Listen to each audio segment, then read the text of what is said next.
Good evening and welcome aboard. Thank you for spending this night with us. Well, if you were listening last night, you heard Janie teasing me. She was saying that I might get to talk to my all-time hero, Barbra Streisand. And now Mr. B has confirmed that we might, cross your fingers, we might actually get to speak with her on the air sometime this hour. A few minutes ago, I was talking about the fact that all my professional life, I have wanted to talk to Barbra Streisand. I love her music. I love her voice. I love her acting. And now producer Janie tells me that we have her on the phone line. Oh, my gosh, I'm so excited. Thank you for taking time to chat with us. And Good. I have to tell you, I watched the Rosie O'Donnell special when she got to interview you, and I was so embarrassed for her that she went on national TV with a video camera in her hotel room with no makeup on. So I did my hair and my makeup before I came in today, even though there's no camera. But, you know, I just felt like to even be in your presence on the phone, I wanted to look nice. And I have to tell you, too, that my producer, Janie, used to tell her mom that she was sick. She would lie and tell her mom she was sick to stay home from school to watch Dr. Kylie on TV. Oh, you're kidding. God, that's a family affair here, huh? She's like, oh, my God, you get to talk to Barbara. Tell her that I used to play hooky and skip school to watch her husband on TV. That's cute. He's cute. Yes. Girlfriend. Yeah. Does he look that good all the time? Yeah, he's one of those perfect faces, you know, he doesn't have a bad angle. Ay. Yeah. So, Barbara, here we are upon the holidays. We're celebrating, you know, we just had Hanukkah, now it's Christmas time. Tell me your favorite Christmas song. Oh, my favorite Christmas song? Oh, dear. And tell me how you did that jingle, jingle, jingle bell, jingle bell, jingle bell, jing, jing, jing, jing, jingle bell. Yeah, I thought that was good. It was very good. I remember thinking I wanted to sing a new version of that song, yeah, with just different rhythms. But that was a long time ago. I was pregnant with Jason when I sang that song. Do you know, I think that is probably my all-time favorite Christmas album. Really? One of my all-time. I was very hoarse. When, you know, in those days, we made the record in 3 days, sang 4 songs a day or whatever it was, and that's it. That's the record. You know, nobody ever overdubbed anything, and so I just sort of went with it. You know, this is who I am now, hoarse. Except it lasts for your lifetime. Yeah, except for 35 years now, we've been playing you hoarse. Quite amazing, isn't it? You are such an amazingly talented woman. I mean, you've got every award in the world, but your comedic timing and your sense of humor and your writing and your singing and your music and your voice, you're amazing. Thank you very much. Do you mind if I eat my salad while we talk? What kind of salad? I haven't had time to eat my lunch, so I'm eating it now. What time is it? Oh, dear, I have dinner appointment. Right. Well, this is the first course. That's right. Well, what do you want to know, Delilah? Has there ever been anyone as funny as you in What's Up, Doc? I don't know. I can't, you know, it's hard for me to judge myself like that, so. Now that it's been a few years, do you ever just, like, pop it in the VCR and watch it and die laughing? No. I never understood that movie, to tell you the truth. I could never follow the suitcases. I don't watch my things or listen to my records after I finish them. So, no. I'm not like Ronald Reagan used to run his movies. Well, I that's okay, because there's fanatical freaks like me out there who watch them over and over and over and over. In fact, I was so obsessed with A Star Is Born. Really? And I used to sew a lot that I went and bought fabric. Yeah. And made every suit that you wore in that movie. And I was like the hottest thing on campus. You know that? I was trying to remember who made me I think they were Ralph Lauren suits. And I made the blouses, or did I make the suits? It must have been Ralph Lauren, and I think I made the shirts to go under it, found some fabric for the shirting. I wore 2 different suits. I was so thin. As a matter of fact, we're looking through all my old things that I sold my New York apartment, finding boxes of things, you know, from the 1960s. And there are my sketches for some of my outfits that I make myself, you know, I mean the sketches I do. And we found 4 pictures with Chris Christopherson. I thought, I cannot believe how thin I was. because I'm not thin anymore. But you look great.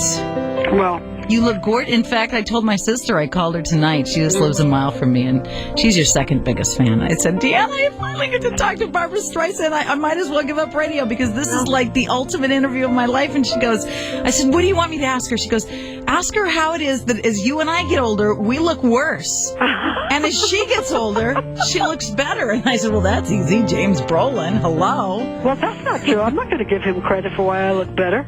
Well, you just keep looking better and better, but if I got to wake up next to something like that would give me incentive. How old are you? 42. You're young. You have your whole life in front of you. Oh, well, thank you. Life begins at 50 anyway. I'll remember that. When you don't care as much and you're totally authentic and who you are and you don't play any games. But see, every time I see you, you look elegant. You look lovely. If you saw me now, I'm a total slob. I wear sweatsuits every day or, just my little tank tops and sneakers because I want to be comfortable. See, that was going to be one of my questions. Do you ever just be comfortable? Because But I'm comfortable every single day of my life. I resent dressing up. But the public when the public sees me, I'm dressed up. Well, every time it's not who I am, and it's not the way I go around. I'm looking at my dirty pants at the bottom because I was in my garden today, and it's all muddy from the dirt. And I'm wearing a sweatsuit and sneakers. And as a matter of fact, I got to change. But I'm very comfortable. I wear elastic waists. I don't wear any bra. I'm very, very... I like to be comfortable. I had to wear high heels last night, and I'm a cripple today. Well, girlfriend, you still got it going on. The sheer joy, the pleasure of interviewing a woman that I have admired for the last 30 years of my life, Barbra Streisand. And tonight we are sharing that interview with you. And a minute ago we were talking to Barbra as she was eating her dinner. We're going to continue that conversation and find out what's going on in her world. You're strong and you're independent and you're talented and you're smart and you're funny. You seem funny. It seems like you have a great sense of humor. Well, And you have a gorgeous son. You're a good mama. Funny is serious. To be funny sometimes it's a very serious thing, comedy. So, like when somebody tells me something funny, unless they've tripped. You see, tripping is funny where you laugh out loud. But when somebody's telling me a joke or something like that, I go, that's funny. That's funny. And very seriously, so they don't think I appreciate it, but I think it doesn't make, things that are absurd make me laugh. What did I say? Oh, I like the Austin Powers movie, the last Austin Powers movie. That made me laugh out loud. That's an absurd movie. Yeah.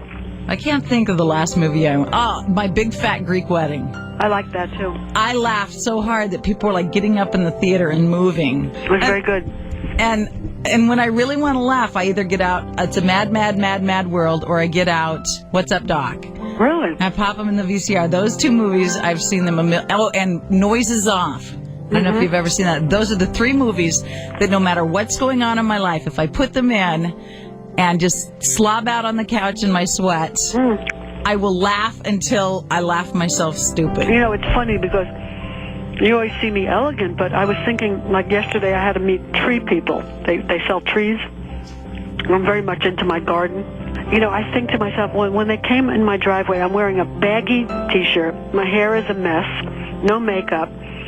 Funny little shorts, above the knee, like the old Bermuda. Well, they were actually a little tight just above the knee. And funny baggy socks and sneakers. And I'm thinking, I must be so disappointing them.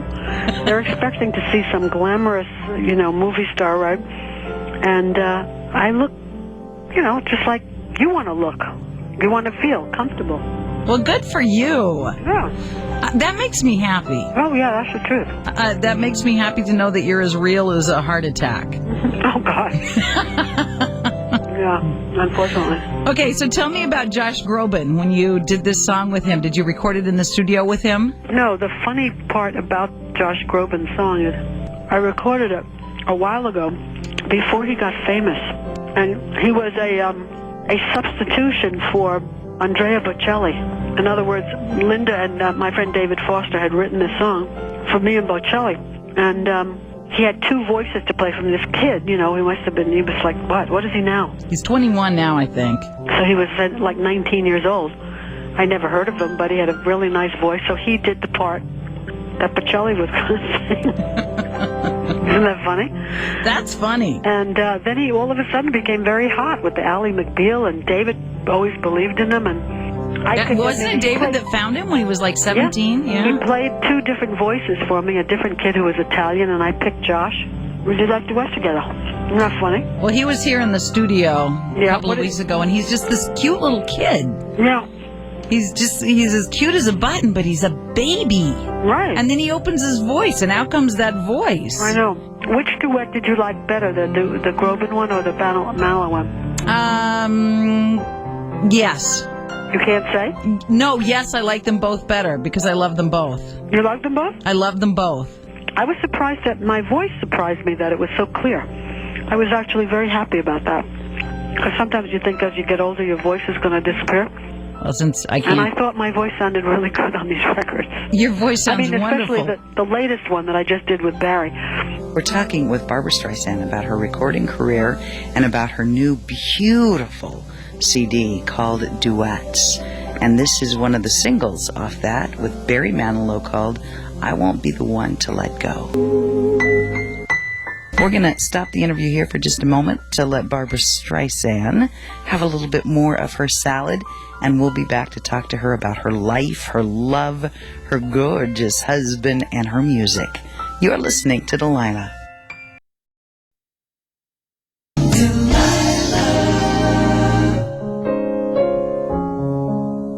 As I was saying a few minutes ago, I have waited many, many, many years of my life to talk to Barbra Streisand. And whether you agree or disagree with some of her public opinions, you gotta know she is like the most talented woman in the recording industry, in the movie industry. She's funny, she's brilliant, she's a hard worker, and she's won umpteen awards. We were just talking to her a minute ago about the multitude of awards that she's won and forgotten about over the years. I don't remember my awards or anything like that. I'm always asking, if somebody asks me, I can't remember, like, did I win more Golden Globes or Grammys, or how many did I get? I'm funny about that. I just don't remember awards, except I remember the Academy Awards, but I get the others mixed up. Didn't even know I won certain awards until we did that retrospective album where they did that, we did a wonderful booklet, and I said, my God, I won the Drama Critics Award. I had no memory of it. I remember the outfits you wore, mostly. I like to do clothes around pieces of jewelry. 90% of my wardrobe comes from thrift stores. I'm addicted to really? thrift stores. Someday I'm going to turn into a bag lady, I'm afraid, but I love it's like a challenge going to thrift stores and finding like funky antique clothes and stuff. It's good for you. Yeah, that's how I started. Because when you have no money, you go to thrift shops, because I figured all the rich women that gave the clothes, would be clean. They are. So, I remember that's where I shopped. That's where I get probably 90%, not only my clothes, but like all my furnishings, because I love antiques. And you go to an antique store and you pay $400 or $500. You go to a thrift store and you pay, like I got a set of wall pockets today, antique wall pockets for $9 at the thrift store. I was like, really? Score! Yeah.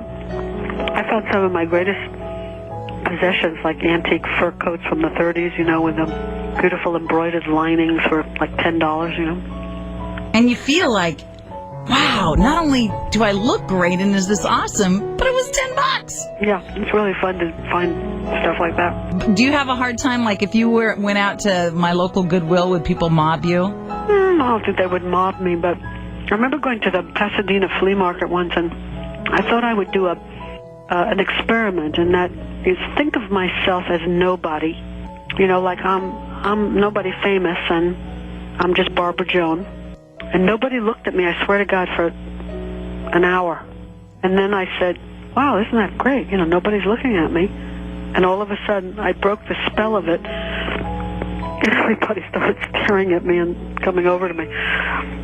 So it's an interesting thing. It's really, and anonymity is a gift. Yeah, that would have to be the downside of all the incredible success that you've enjoyed. I remember going to hotel one weekend with an assumed name on the flight, and everything was assumed. And the paparazzi found out, and literally we couldn't walk from the hotel room to the dining room without them hiding in the bushes in the hotel, pretending they were protecting us, but really telling them where we are. And it was a nightmare. So people don't know. There's the pros and the cons of getting what you wish, which is to be successful,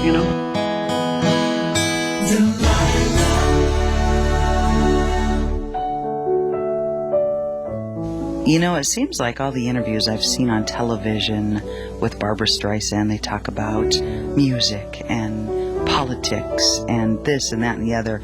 Meanwhile, she and I are talking about, more important things like her rose garden and her house. A moment ago we were talking about her new home and how much she and her gorgeous husband, James Brolin, love it.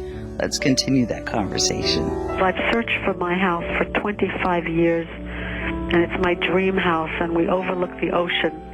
And I have 1,200 rose bushes, and it is so beautiful that every time we travel, even though it's fun to travel, we come home and say, oh my God, this is more beautiful than where we've been. 1,200 rose bushes. Yeah. Did you know I had my own rose called the Barbra Streisand rose? I knew that. Oh, good. I have a pretty big garden. Gardening and art are my passions. What do you do with art? I do pen and ink, I do pencil, I do acrylics, and this past year I've gotten obsessed with pottery. Oh, that's nice. Yeah. And so my garden is sort of an extension of that, because then I take billions of pictures of my flowers and my vegetables. We do too. Yeah. And then I paint them and draw them. Oh, that's nice, yeah. Yeah. I love my vegetable garden. I just love picking my strawberries and my corn and tomatoes. Isn't it great to have homegrown vegetables? It is. I was out composting today. You have an organic garden? Yeah. Well, I would love to see pictures of your garden. If you ever feel inspired, send me some. Well, you know what? One day I plan to make a book. Like I have a cactus garden, I have a rose garden, but Delilah, I have to go because I have a dinner party, and I'm sitting in my sweatsuit and my sneakers and no makeup, as I told you, and I gotta go. Thank you. Get verputzt, All right, go get gorgeous. Thank you very much. Bye-bye. You take care. I always thought of her as such a classy lady, almost on a pedestal, because of her appearance and her degree of professionalism. And I have to say, after having that conversation with her, it was so refreshing to find out that she's so real and so human and so down to earth, that the things that matter to her are her family, her friends, her garden, her house, her home, that she loves to, schlep around in funky clothes and get dirty working in her rose bed, and that she just seems like such a compassionate, honest person. And I was very blessed to have this conversation with Barbra Streisand, and thank you for joining us tonight as we shared it with you. You are listening to Delilah.